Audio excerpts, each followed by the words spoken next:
Okay, I have never played this game, and I just have to say, I never knew the blue guy wasn't actually Poppy.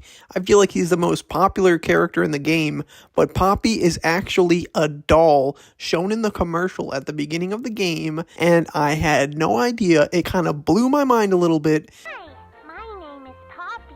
I love you. This little doll's freaky. I got all the characters wrong. Let's get into the actual gameplay. It opens up in an abandoned factory. They're not holding your hand here. You gotta figure everything out for yourself other than the basic controls.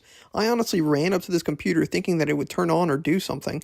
I didn't know I had to actually click on a button to collect the tape, but after some exploring I realized there's 3 doorways to 3 different rooms. One goes into a gift shop, one goes into a private room with the hand contraption you need to get into the 3rd room where the magic happens. So you go in the gift shop and you notice that the train is color-coded. You plug that color code into the other room, you get yourself a training video, and you finally get the hand contraption that's going to open the 3rd door. So I charge up the door to unlock it, and I walk into this creepy hallway. There stands Huggy Wuggy, who isn't actually Poppy. That dude looking creepy as heck, just standing there in the middle of the room with a light shining on him. Just wonderful. And wouldn't you guess it, there's no power. Welcome to the OG Black Ops Zombies maps. All of a sudden you hear a key clink, and then you can look at the blue guy's hand and notice that he has a key there now, which you quickly yank. So you get the power started with a bada bing bada boom in the basement, and next thing you know, Huggy Wuggy's gone. Yeah, this is the part where you're gonna need another pair of underwear. As you continue breaking into the factory and being a criminal, you notice Huggy Wuggy's hand at the door. Being the smart, brave person you are, you walk right into the hallway without looking back, and guess what? It looks loopy. You end up in another room where you have to gather colored blocks that look like batteries, then you place them all on the control panel to unlock a claw machine that brings you another hand, and guess what? You just did a bunch of free work for no pay. So you hop on the assembly line and charge up the door that has 2 hands. You slide down another conveyor belt, complete another circuit, and now you're gonna end up in the creepiest room of all, the toy assembly room. After completing what is probably the most complicated circuit at the top of the stairs, you are now ready to create your toy. And boy, oh boy, is it about to get good. So you turn the power on and you pull 3 levers and begin making your toy. As it comes out the assembly line, of course you grab it and put it in the place it needs to go to get out of the room.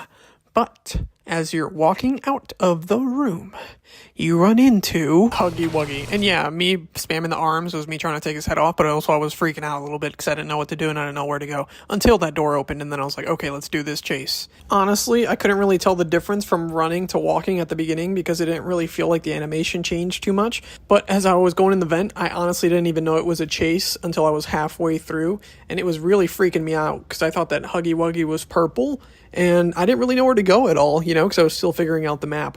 So when I died the first time, it was just genuinely embarrassing. I was freaking out and button mashing, thinking that it would change something, but it didn't, and I learned my lesson. Okay, so after maybe 5 to 10 to 15, or maybe 20 times of losing, I ended up finally being able to beat Huggy Wuggy, because I didn't know that once you finish the escape, you have to drop a box on him. Silly me. Enjoy the footage.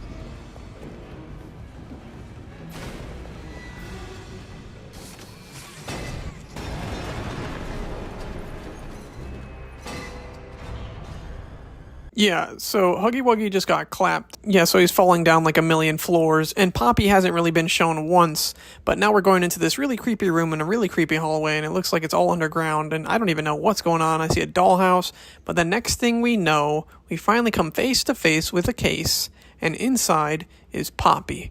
And once you open it, she says this creepy stuff.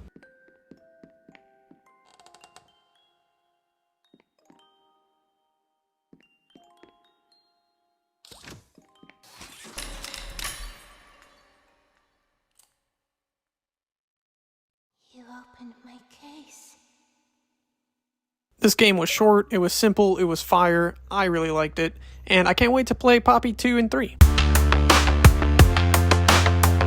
I was just watching the Poppy Playtime Chapter 4 trailer, and all I saw was comments about Mommy Longlegs being a baddie, and I was so confused. But maybe it's like a Miss Incredibles kind of thing. Stretchy flexibility or whatever. But anyways, let's talk about the game. I just finished chapter 1 and I'm hooked. And I can't wait to get started on chapter 2. So let's get into it. We let Poppy out of the case, but she randomly disappeared. The way we entered from chapter 1 is now blocked off, and we're venturing deeper into the factory, which I think is a terrible thing to do, but hey. Let's do the opposite. They added a new grappling Tarzan ability where you have to swing yourself over while holding onto a handle. There's also these cutouts of each character that end up talking to you and saying different phrases. Pretty creepy. So I end up going in this room, grabbing the key, and wouldn't you know it, we end up in the office of Elliot Ludwig, the founder of Playtime. You know, I don't know why, but I feel like Poppy is his daughter. So after going down a vent, we end up finding Poppy in a room and she's trying to help us get out. I didn't mean to scare you.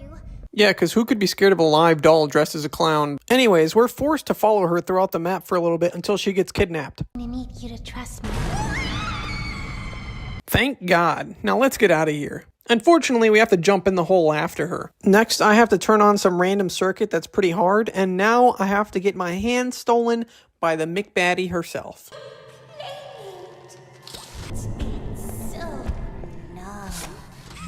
You know, I've heard of lonely housewives, but this is crazy. So she hits us with the cliche, I challenge you to a duel through 3 minigames, and now I'm walking around with one hand. The game station looks run down and creepy. There's a jungle gym, and then there's these 3 minigames here. Long story short, I'd never bring my kids here. So the first minigame is muscle memory, and after traveling through a tunnel that a prisoner could use to escape jail, we end up in a green hand manufacturing unit, and the green hand allows us to charge up our hand with electricity temporarily. But, of course, everything's run down and doesn't work, so we're fixing it as we go along. When we finally get our new green hand, we charge it up and get out of there. So we're playing a game that's kind of like Simon Says here with the muscle memory, and honestly, I am a beast at Simon Says, and I'm proud of it.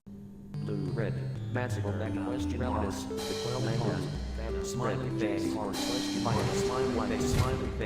Okay, I am not that good. So I overload the system and crash it, and Mama Baddie finally gives me a note for the first part of the train code that we need to escape. The door is locked, so we have to crawl through some vents to end up in the toy reject room. There's a puzzle where you have to move the claw to the dinosaur, and honestly, I'm sad to say that I got stuck here for about 20 minutes. When I finally got Barney out of the way, we moved on to yet another complicated puzzle. We're back at the game station checking out the slides before moving on to the next minigame, Whack-A-Wuggy. And in the craziest Jerry Springer episode I've ever seen, there's mini Huggy Wuggies everywhere coming out of each hole, and I just know that he's the father. So after shoving all those kids back in their tubes, Mama Baddie gives us yet the second note to use on the train to get out of here. There's a cool broken rainbow spiral staircase scene. Then Huggy Wuggy's side chick decides to come and help us. Honestly, I thought this was going to be another chase scene and she was going to attack me, but it turned out for the better. So even though we killed like 50 of her kids, she opens the gate and now we have to finish this train cart puzzle. The train cart is called Barry. I don't know if that's relevant whatsoever. We push Barry into a downwards wooden barricade. We manage to make our way back up to the game station for the final minigame, statues. The opening door gets stuck, so we end up pulling it. Next, we finish a super complicated circuit again. And now we're playing the third final minigame where a caterpillar-like dog follows us around. We're only allowed to move when the lights are off, but when they turn on, you have to stand still and he keeps moving. You're still allowed to look around, but if you decide to move, he'll quickly catch up with you and just eat you alive. I actually died the first time around because at the end there was nothing left there, so Mama McBaddie basically cheated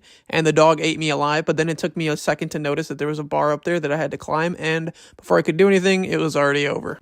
Of course, I came back and whooped his butt, but then Mama McBaddie accused me of cheating, and now she was after me, and of course, this is where the final chase comes in, basically the final boss fight. Here's the audio after I jumped down this hole.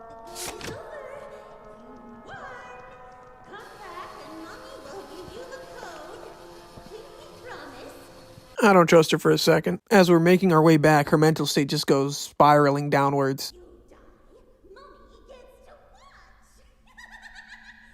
Lesson of the day, kids, the hot ones are always the craziest.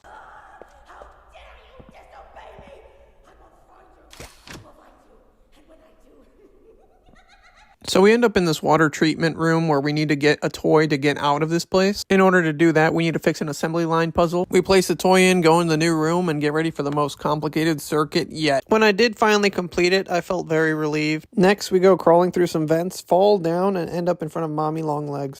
We're going to play one last game. It's called Hide and Seek. So the final chase begins and we're playing hide and seek and she's running after us while giving us a 10-second head start. Personally, I was kind of panicking and freaking out, so I didn't really have time to look around or search around, so I'm just going to fast forward through a lot of this, but I basically went through the environment as fast as I could. And up until the point to where we got to an emergency exit room where it was blocked off and we couldn't get out, we ended up in a room where the levers were color-coded and they had to be pulled out in a certain order. In order to get the code, we needed to pull ourselves up on this bar at the ceiling to see the numbers in their sequence in order. Yeah, this is where everything just goes to straight biscuits, bro. She's like not a baddie whatsoever anymore. She's just psycho.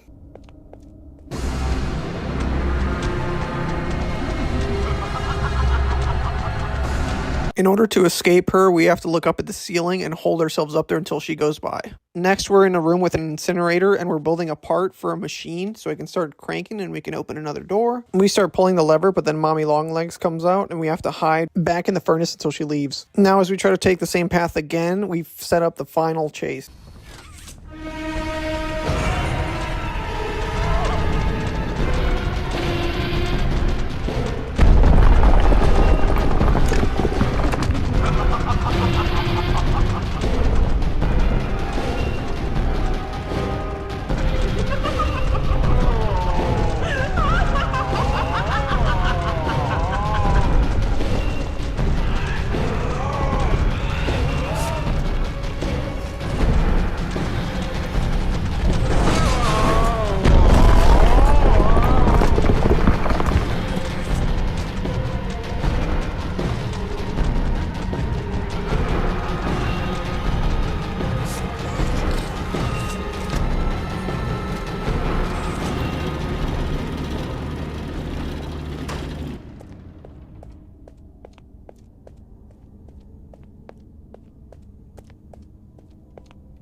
What have you done?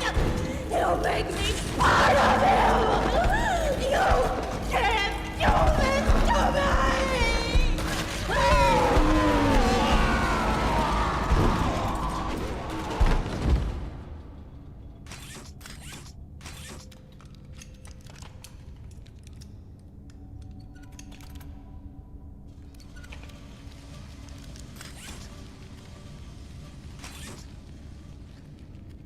Okay, so let's recap, guys.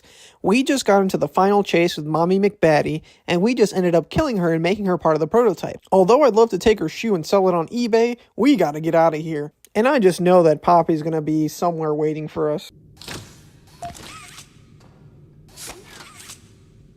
Did you kill her? Good. I'll board the train. So I plugged the code into the train, and we're finally setting off into the sunset. Everything is going great, everything is going perfect, and at the very last second, Poppy decides that she wants to betray us. Wow, I hate this girl. She really ended up making us look like clowns right now. That's crazy.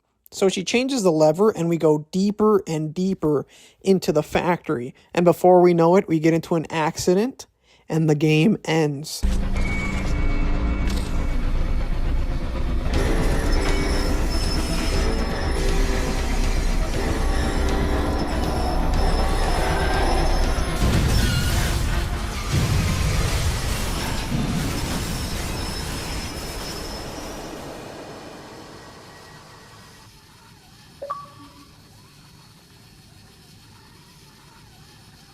Wow, Poppy, you suck. If you needed help, you could have just asked. If you guys made it this far into the video, please smash that like button.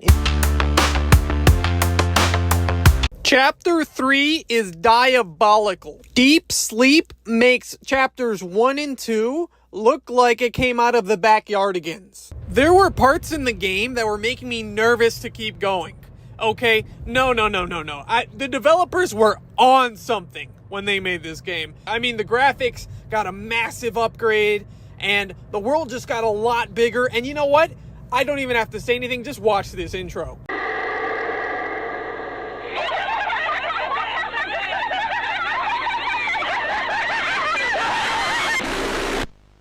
Disturbing. We haven't even gotten started. Back before I knew what Poppy's Playtime was, I was a server, and I would see parents with their kids coming in with a Huggy Wuggy. And now that I've played the game, I'm just wondering, why are parents buying their 4-year-old kids these plush toys? That makes no sense to me. You're terrible parents. I think the biggest difference between this game and the rest is that the side villains are 10 times scarier than you would expect them to be. Like, yeah, you know the main villain's gonna come out with a terror mode and be scary because it's a horror game, but the side villains, the side quests, the chases that they have are just...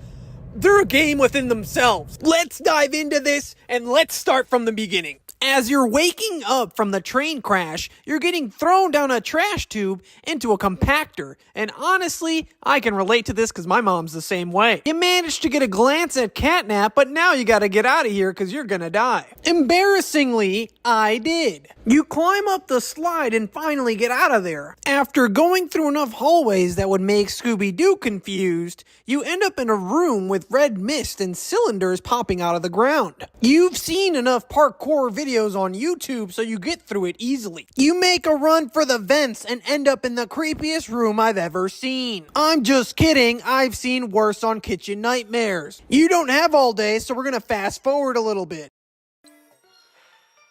Back to the game, a guy calls us on a phone. Hey, can you hear me? This is your new friend Ollie, who sends you a battery to get out of the room. Now, I've heard theories that people are thinking Ollie is the prototype. Let me know what you guys think down below. After finishing a circuit, you charge up the next station, and you're transported to an orphanage that's underground. Now, if you've watched Stranger Things, you know there's nothing good about a secret orphanage. There is 5 areas to this orphanage. There's the offices, there's the school, a playhouse, a safe home, and of course, a toy store. Now, Ollie wants you to grab a key downstairs to go to the gas production room. You need to grab batteries to power up the gas system and transfer it over.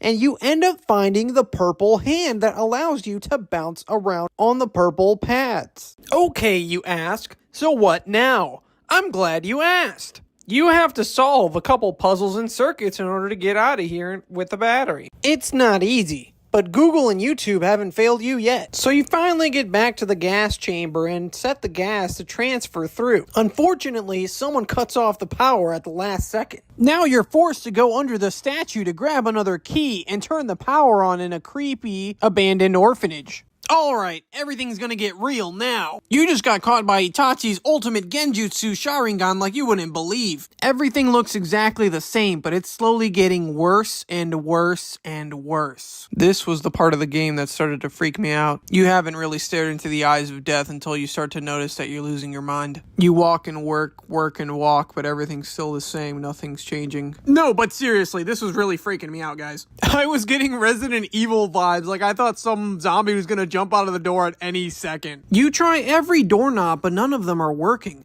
As you near the end of each hallway, you start to hear a radio play a story about different children and how they were tortured in the orphanage, or stories of how they went missing.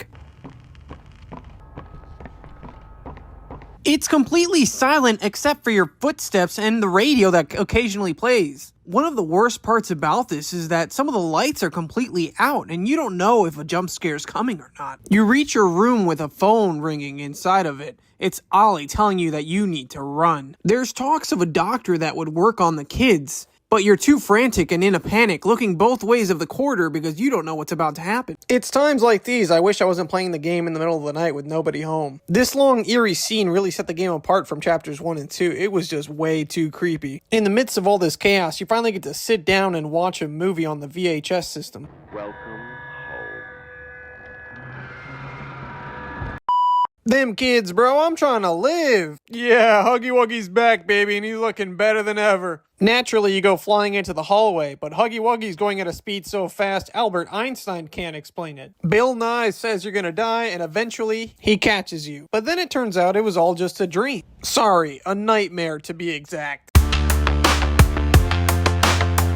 In today's video, we're going to be finishing up Poppy Playtime Chapter 3. In our last video, we left off finding the Playcare Orphanage and waking up after the nightmare Huggy Wuggy chase scene. Recently, you guys have been loving my shorts and theories that I've been posting about Poppy Playtime, and I love you guys for coming over and checking out the video. We find cutouts of Mommy Longlegs and Daddy Longlegs and Baby Longlegs out in the next room. After going down a rabbit hole of research, I think that Daddy Longlegs will not be making an appearance in the game because he's already been included in Project Playtime as a Mommy Longlegs skin. So after going down another hole, we have to yank a car to break some boxes and go through a red mist to get to the other rooms. Interestingly, it seems that the race car and Barry the minecart have similar functions within the game. I find it interesting that they actually named Barry in the first place, making me wonder if they actually trapped someone's soul inside the minecart. After unlocking the next area, we have to begin gathering batteries to turn on the power on this half of the side.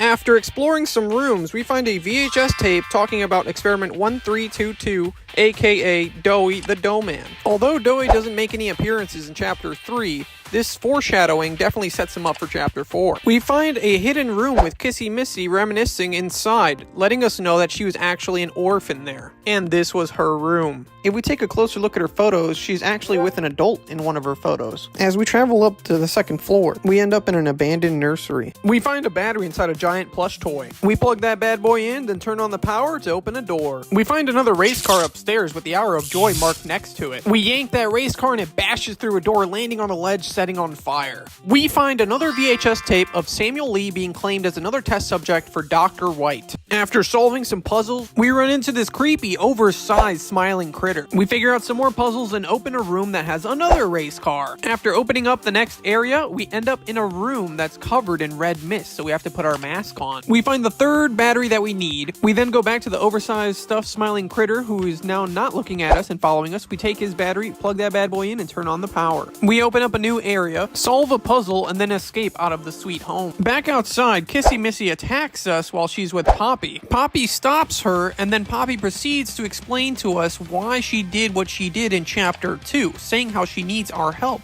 to stop the evil people who have tortured them. I am a little annoyed that these two are just going to sit up here and let me do all the work and fight Catnap alone, but it is what it is. Ollie calls us and we route the power from Home Sweet Home to the generator downstairs. Next up is the school, and we're about to meet one of the biggest psychos in Poppy Playtime history. Ollie calls us yet again to tell us we're not going to be alone in this building and that the person we're going to encounter is not our, and he cuts out, but I think he was going to say friend. Someone named Miss Delight starts to talk over the intercom. We ignore her and proceed further into the school. We find a battery under the TV. You know where this is going. I actually got stuck here for a while, but we end up going into a room where Miss Delight says she recognizes us as someone who used to work here. It's really strange, but she asks us how we're even alive. We make our way through the vent by hoisting ourselves up and getting the final battery to plug in and turn on the power to open up the next section of the school. The next VHS tape we find is about Miss Delight talking about how she wants to find the kids because she wants to kill them all. We maneuver through some vents, and yet again I get stuck in another room until I realize I have to move the shelf. In the following room, we find a Miss Delight cutout that is super creepy. After a quick puzzle, we finally get the generator started, but someone starts to bash it. Voted as the creepiest jump scare in Poppy Playtime and a psycho, Miss Delight is someone you don't want to be friends with. She only starts moving towards you when you're not looking at her or she's out of your view. What happens next is a maze of looking at her, not looking at her, jump scares, and just trying to get through it without dying. But ultimately, Miss Delight ends up getting crushed by a door. Thank God, because she was the craziest lady I've ever seen. For those that don't know, Miss Delight actually killed all of her sisters, and she stops because she plays dead, basically, and thinks she's tricking us by playing dead. That's how she ended up killing all her sisters. We end up finding a VHS tape titled Stuart and Richie, and we just hear a conversation between the two. What happens next is that you maneuver through some metal platforms using your purple hand, solve a couple puzzles, and ultimately end up seeing the shrine that Catnap has built for the prototype. We start encountering some mini smiling critters, and we have to shoot them with our flare gun to send them away. We find another VHS tape at the tent. This one's about Catnap, and Catnap says that the prototype is coming to save him, while the scientist studying him mocks him, telling him that he's going nowhere. Don't beat yourself up on the next part of the game, because honestly, these smiling critters are coming out from every direction, and it's nearly impossible to get through it on your first try, because you have to learn where they're spawning from, and there's an endless array of them. So on top of learning what you have to be doing to get through the puzzle, you have to be avoiding all these little smiling critters that all have a different jump scare, and they're all just immediate insta-kills. After going through the tubes, you end up in a room where you have to push boxes onto 2 buttons on both sides, then come into the middle square and press a button, and then hop out to get to the other side. Going down a spiral staircase, we end up in a pool room, and honestly, I don't know if there's any lore significance to it, but continuing into the next room, we can end up finding Catnap's lair, and then we finally find one of the most tragic characters in Poppy Playtime history. Of course, I am talking about Dog Day. Dog Day was part of the Smiling Critters, but he opposed the prototype and his ideals, and for his betrayal, he ended up being cut in half and hanged and left to rot in a jail cell. He calls us Poppy's angel, and he tells us that there's a million eyes on us right now and we have to be careful. And even while he's being consumed by smiling critters, he warns us to get away and run for our life. Personally, I did everything I could to try and save him, but there was nothing for me to do. No! Leave me! Please! Just go! Run!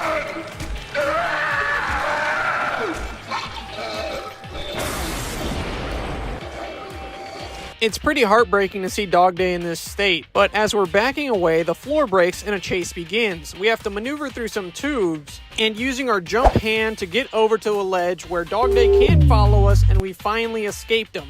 Upstairs, we find his cutout, and overall, it looks like he may still be alive. I was recently told that if we finish off a character and we try to play their cutout, it just plays static, but if it keeps playing their voice, then they're still alive. After solving another quick puzzle, we end up in an office area where we find a VHS tape titled The Hartman Incident. The VHS tape plays Mr. and Mrs. Hartman talking to the head of the play care, Stella Greiber, where they were trying to adopt an orphan named Jeremy, but the only thing on his document left was testing. Mr. and Mrs. Hartman were very frustrated with the event. Moving through another hallway and into the vents, we end up in a room covered in red mist that's in front of all the heads of play care. Here we have to move our batteries in and out of the doors and power up to unlock the next area, where we also have to gather batteries and finish a puzzle. We unlock a room where we climb the cabinets to get back in the vents so we can get outside to the dome, but first we have to get out of the room where we need to find batteries, and we're stopped by Catnap. We end up having a strange dream where it's clearly explained that every experiment was clearly an orphan before. We can hear Poppy's voice as she's explaining thoroughly how we have to end this because this is pure evil. We also get a glance at Huggy Wuggy for some reason. We wake up and hear Ollie calling us while Catnap says he's coming for us. After getting back outside, we plug in the counselor's office power back under the statue. Now we have to route power from the Sky Dome where Poppy was. Ollie sends us a big blue battery to power up the gas production zone in order to reverse the gas. Right when we were about to plug it in, Nightmare Catnap appears in a cloud of red mist. If I'm being fairly honest, I died a lot here. After finally doing a bunch of searching and searching every square inch of the place, we find a button that helps us escape. While we're going up, Catnap's hot on our tail, climbing the cage and chasing us. My man looks purely diabolical. Welcome to the final boss battle with Catnap.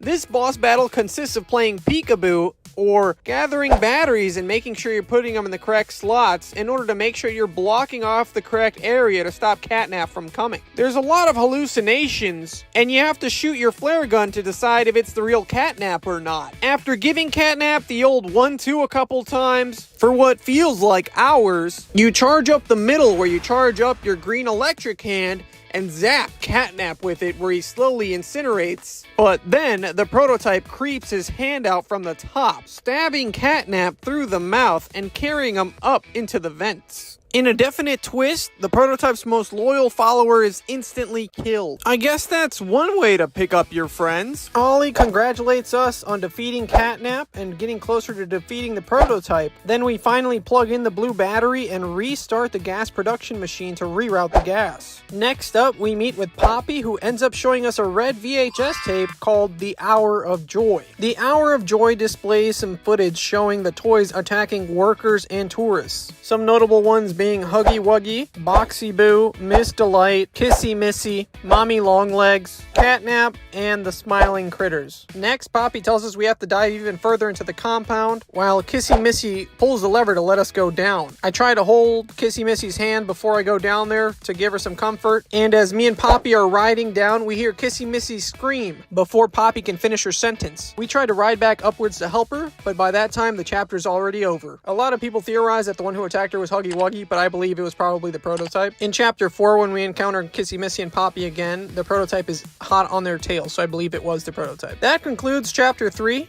Honestly, guys, this was a huge turning point in the Poppy Playtime franchise. Everything just went to crazy town. Let me know your guys' thoughts down below.